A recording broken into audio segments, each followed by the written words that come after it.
Hello, this is Sheila Bender, and you are listening to In Conversation, discussions on writing and the writing life. Today we have with us Kaci Cronkhite, a part-time now resident of Port Townsend and part-time resident of Oklahoma. From 1994 to 2001, Kaci sailed more than 60,000 miles as hired crew on boats in oceans around the world, earned a captain's license, conducted research, wrote articles, and taught all aspects of ocean passage making. In 2001, after completing a world circumnavigation, she attended the Port Townsend Wooden Boat Festival. On September 11th, the day she was heading back out to sea, planes crashed into the World Trade Center. Like others around the world, the incident altered the course of her life. She stayed in Port Townsend and a few months later was asked to take the helm of the festival.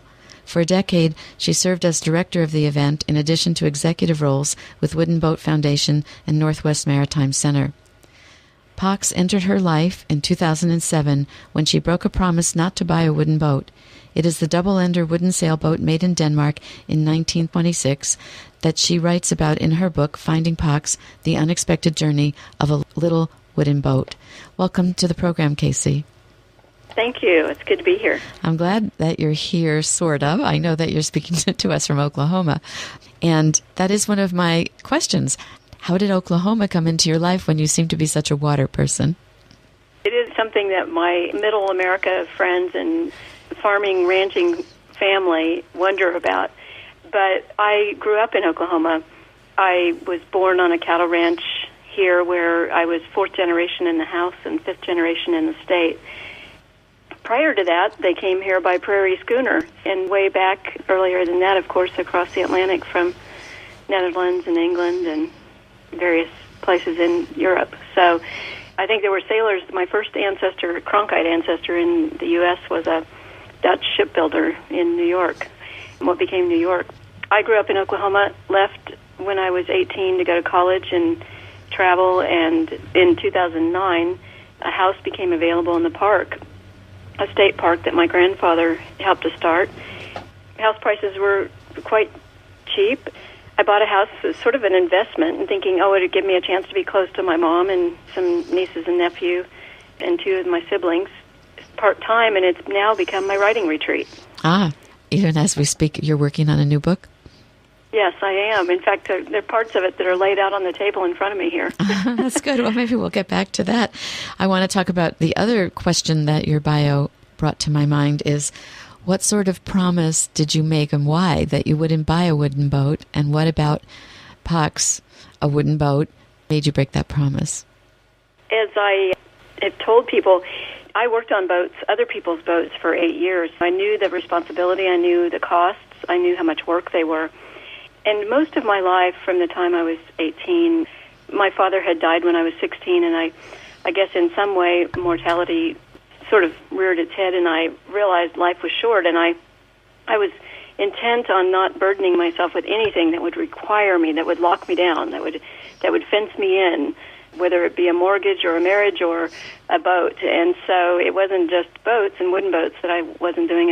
I just wasn't making commitments to anything that was going to limit my ability to travel or to see a chance and take it. So when the email arrived, which is how the book Finding Pax opens, a boat had run away in the marina at Point Hudson, and I could see it outside my window at the Cupola House where my office was at that point.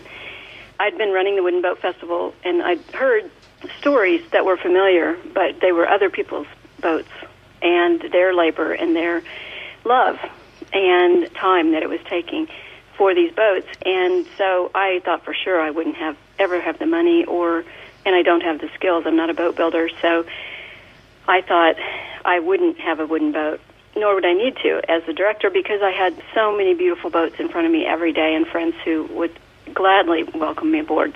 But she popped in an email, and those curves and the beauty of the boat and everything just changed. It was like love at first sight. Was she the runaway boat that you saw? No, she wasn't. It was a fiberglass boat that was out in the marina. What happens in Chapter 1 is I walked back down the dock saying, thank God I don't own a boat. And pretty much walked back in, sat down, clicked my email, and boom, in came the beautiful photographs of Pax. She was up in Victoria, British Columbia at that time. So something about that runaway boat might have told you that even a boat wasn't going to keep you fenced in. No. So, and as it turned out, that particular boat brought a lot of journeying for you. So you say Pax, and I said Pax. So maybe you could fill us in on the name of the boat. The name is Latin for peace. And my friends who are more proper than I am, or maybe don't have a little bit of an Okie accent, say pox. But it always sounds like a pox on you or something to me, so I say Pax. But people who recognize the Latin will pronounce it more properly, I suppose. So this boat came to you with history, and then you learned much more about it, and at some point decided to write the book. So talking as a writer, I'm wondering if you knew as you were journeying with the boat, which I'll now call Pax too, did you know you would write this? I've wanted to write a book since I can remember. I grew up, from the time I was 2, 3, 4, 5, I loved to write stories.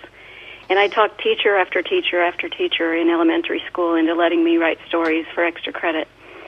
So I've always loved writing, and while I didn't study that in college, other things sort of drew my attention, things that you would make money doing, or things that some counselor or therapist or whoever would direct me towards. And I say therapist in the way counselors are in colleges, where they're testing you and saying, oh, do you have an aptitude for this or that?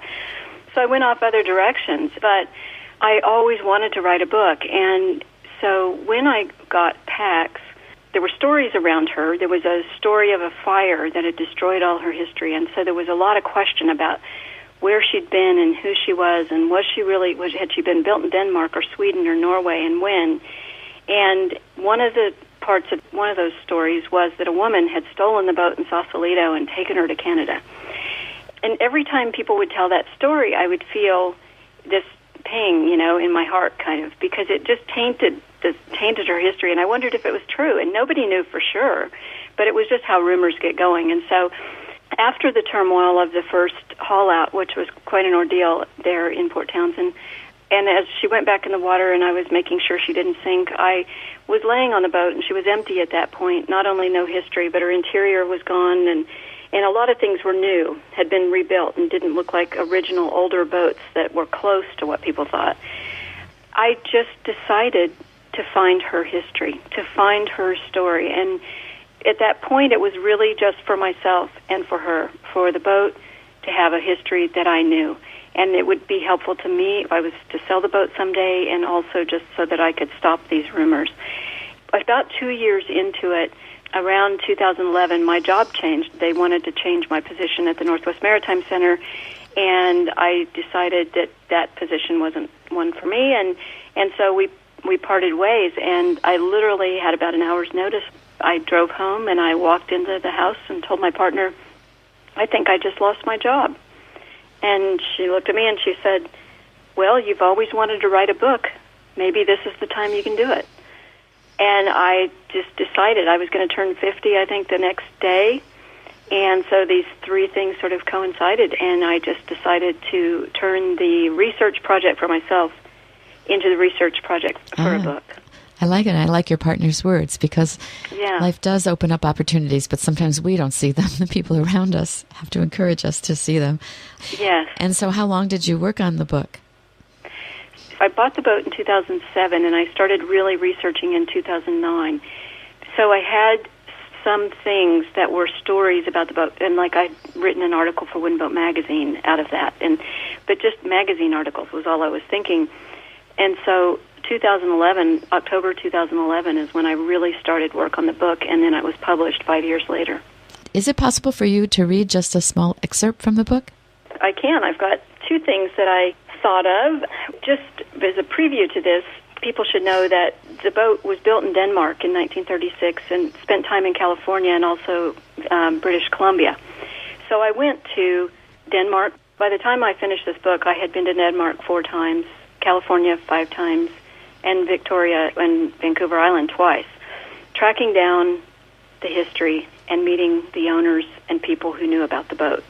This excerpt that I want to read is about 2 years into the research, when I went down to California. And when I do presentations in person, I try to read one little excerpt from each of the 3 countries. So this one takes place in Los Angeles. I can tell you that trips to Denmark started with me being like the romantic American looking for my roots, then proceeded to, the second time I went, I had more information and had some very concrete details at that point. And people were surprised that I was back, shaking their heads, she's back. And the third time I went back, they made time for their entire family to meet me, because what I was bringing changed some of their whole family's history. October 2012.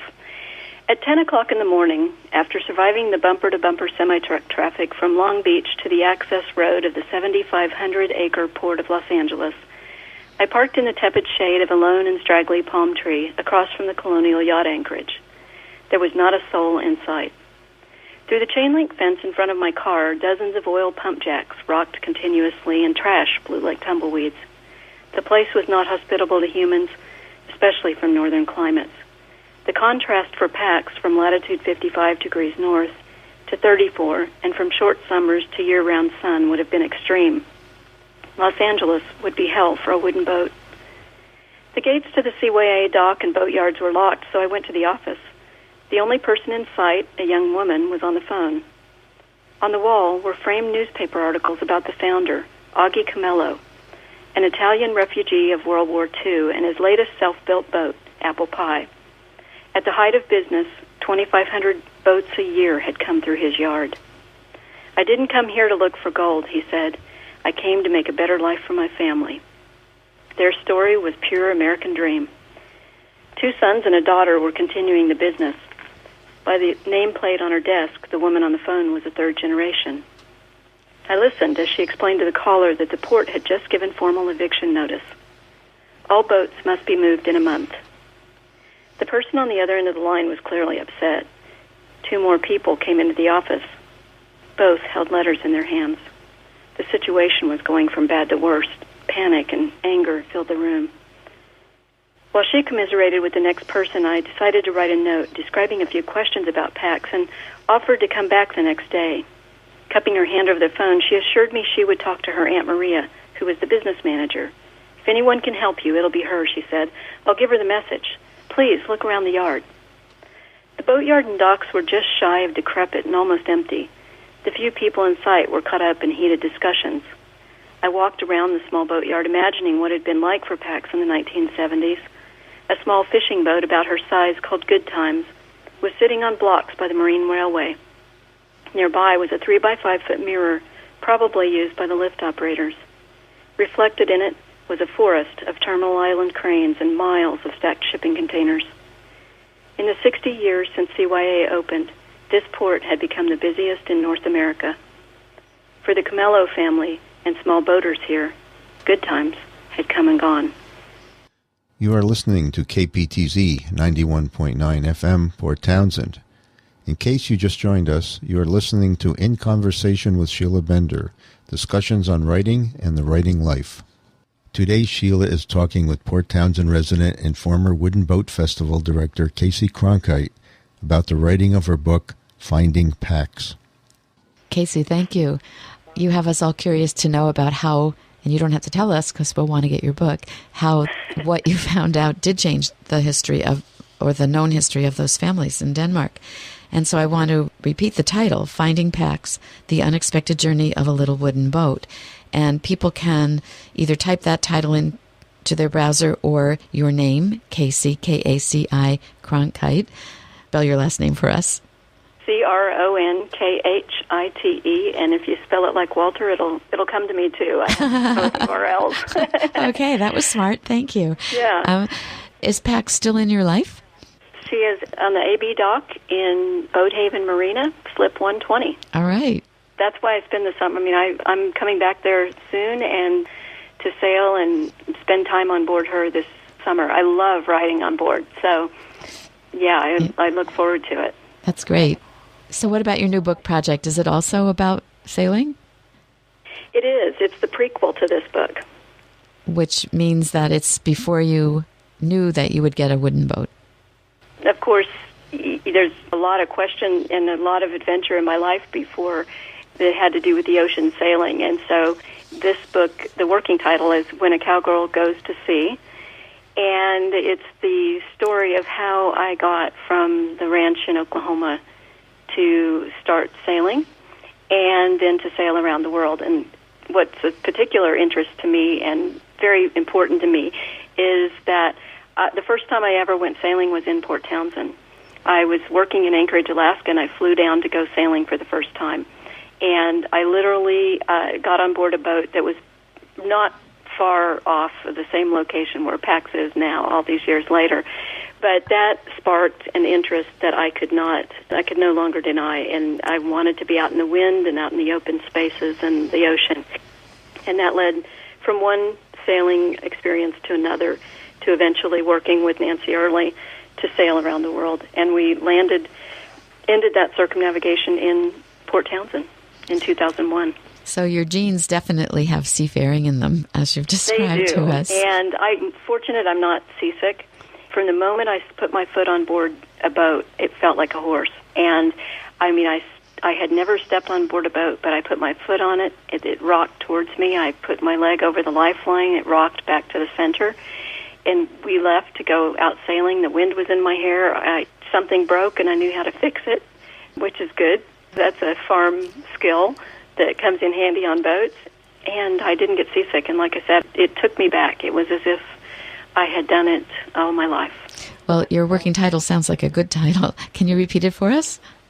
When a Cowgirl Goes to Sea. Yeah, you've just explained a whole bunch about that title. I like it. So how do you feel as a person who likes the wind through your hair and the rocking of the boat or the horse, sitting and writing? How do you do this? Well, thankfully, so much of writing is emotional for me and is imaginative, so I can be anywhere. I do like to write with a vista. Where I am in Oklahoma is up on the third floor, and it looks towards the canyons, towards the north and east. In Port Townsend, my view is over towards Mount Baker and up towards the San Juan Islands, and so there's a vista. But I don't need much. I certainly don't need a big house, but I do like to have something where my eyes can have that connection to the journey, to horizon and to motion, and then it's in me. But other than that, the writing, sitting life has been tough, and I have definitely had to make more and more effort to exercise. I love walking, and so I do a lot of walking. I try to walk at least a half hour, if not for a couple of hours, in parks or even walking from my house to the boat when I'm there in Port Townsend. Well, an early teacher of mine said that moving your body to some rhythm, for him it was basketball, is really important to writing. It helps us access that part of ourselves. Do you find that? I do. I absolutely do. And sometimes it's sort of rocking. I will change position a lot because I have a couple of stories. I'll go running up and down the stairs. But walking, the rhythm of walking is especially good for me to process. I feel it's almost as valuable as dream time for me. What else would you like to tell us about your writing life and your goals? I had a wonderful editor that I worked with on this book. I was trying for a long time to go it alone, partly because I felt anyway, not having done an MFA or studied English literature or gone to many writing workshops, although I did do a few in the process of this. I felt alone. I felt incapable of doing it, but I wanted to try. And I also knew deeply that the story was in me to write, so it wasn't like I felt that I didn't want to be the writer of the story. I knew I wanted to be the writer. I just wasn't sure how to structure a book and how to do it. Silly me, I thought it was going to be something as easy as just stringing together, 25 magazine articles. And instead, it was the hardest thing I've ever done. It was much more art than I ever imagined. I think I did a word count of the folders. I had 400,000 words to get to 40. Wow. In the finished book. And some of those are chapters that will roll into When a Cowgirl Goes to Sea, because that was one of the things that happened in the process, was narrowing the scope of that story. But I'd say my editor, there were some things that she said and did that definitely helped me clarify what this book was about and what my job was as the writer. Let me ask you a question. Was this an editor that came into your life after your book was accepted for publication? No, I self-published the book. I have been approached by a major publisher, and I was hoping I would know. I would already have gotten notice, yes or no, on that by the time we talked, but I'm literally waiting. Any day I will get word whether they are offering me a contract or not.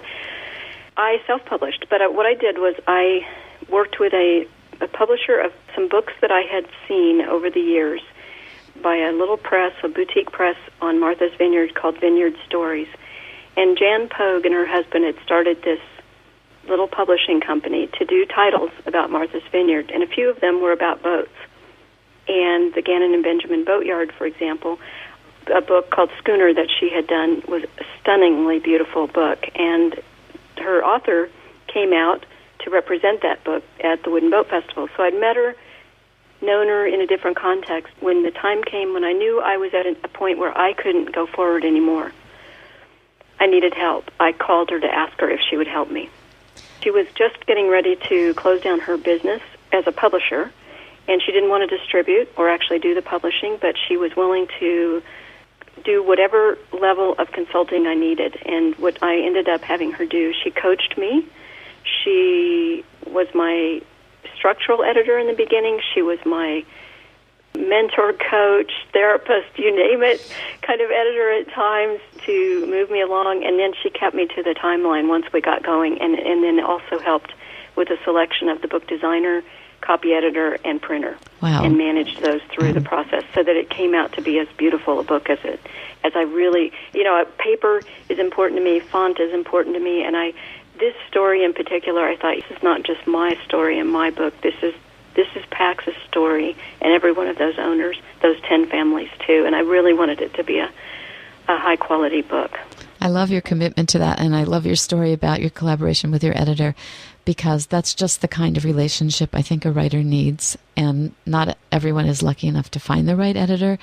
So you're letting us in on that is so important. We read the finished book, and I hope our listeners will be reading your book soon and be able to maybe meet you when you're around, bother you when you're writing.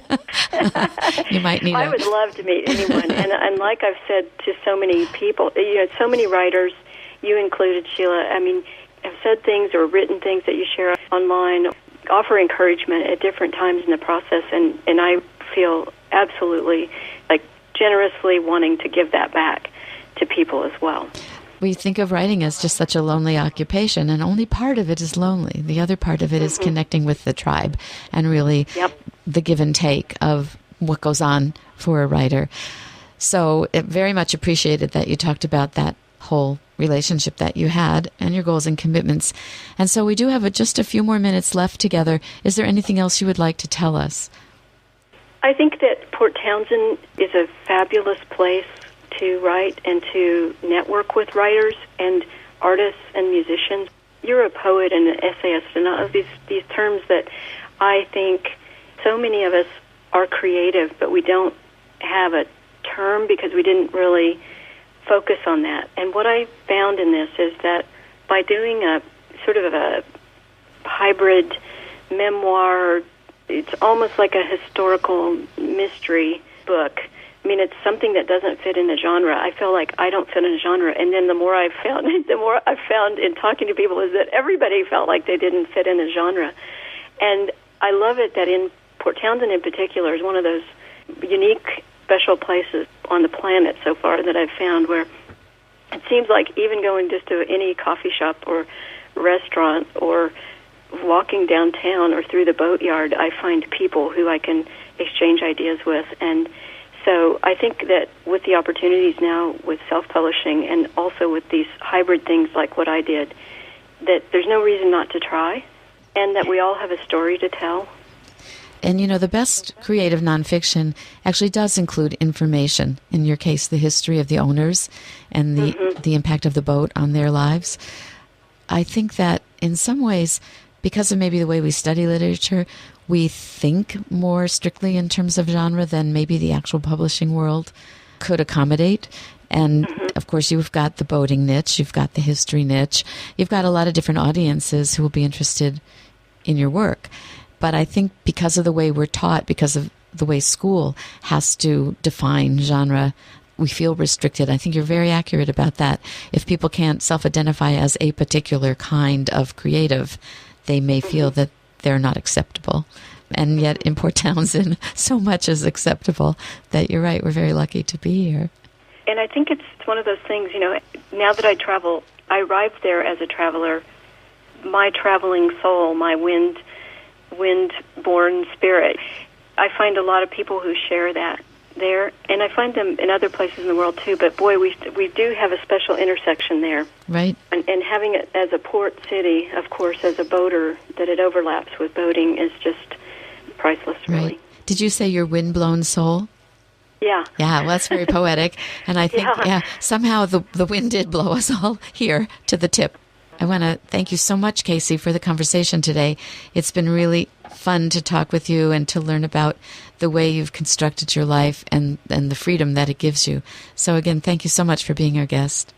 You're welcome. Thank you so much. In Conversation is produced by Sheila Bender and edited by Charlie Fleischman.